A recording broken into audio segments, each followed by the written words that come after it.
ગૌશાળાના સંચાલકોએ રજૂઆત કરી હતી કે માર્ચ મહિનો શરૂ થયો છે અને પૂર્ણ થવાના આરે છે, ત્યારે ચૂકવણી માટેનો છેલ્લો મહિનો હોવાથી સંસ્થાઓને સહાય ઝડપથી મળે તે ખૂબ જ જરૂરી છે। રાજ્યના બીજા જિલ્લાઓમાં માલિકીની જમીન અંગે કોઈ વાંધા વગર મુખ્યમંત્રી ગૌમાતા પોષણ યોજનાની સહાય ચૂકવણી કરવામાં આવી છે, જેથી સુરતમાં પણ ઝડપથી સહાય ચૂકવવામાં આવે તે ખૂબ જ જરૂરી છે।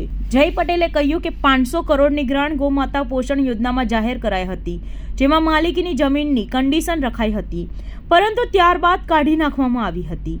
પરંતુ સુરત જિલ્લાની ઘણી બધી ગૌશાળાને ગ્રાન્ટ મળી નથી, જેથી રજૂઆત કરવામાં આવી છે। હિન્દુત્વની સરકાર એટલે જ લાવેલા કે ગૌ માતા માટે કંઈક કરશે, પરંતુ સરકાર કંઈ નહીં કરે તો કોઈ જરૂર નથી।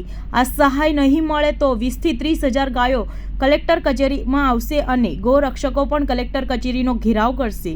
બધા જ કલેક્ટરોએ સહાય આપી દીધી છે, માત્ર સુરતને બાદ કરતા, જેથી અમારી માંગ ઝડપથી સંતોષાય તેવી માંગ છે। મારું નામ જય પટેલ છે।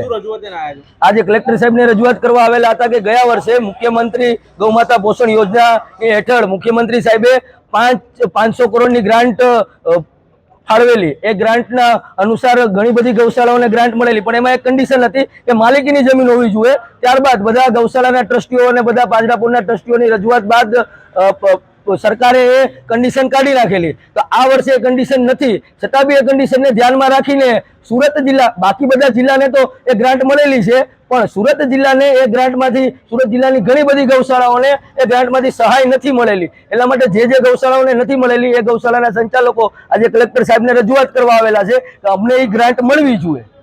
અને અમે આજે આ સરકારને લાવેલા છીએ, હિન્દુત્વવાદી સરકારને એટલા માટે લાવેલા છીએ કે ગૌ માતા માટે કંઈક કરશે।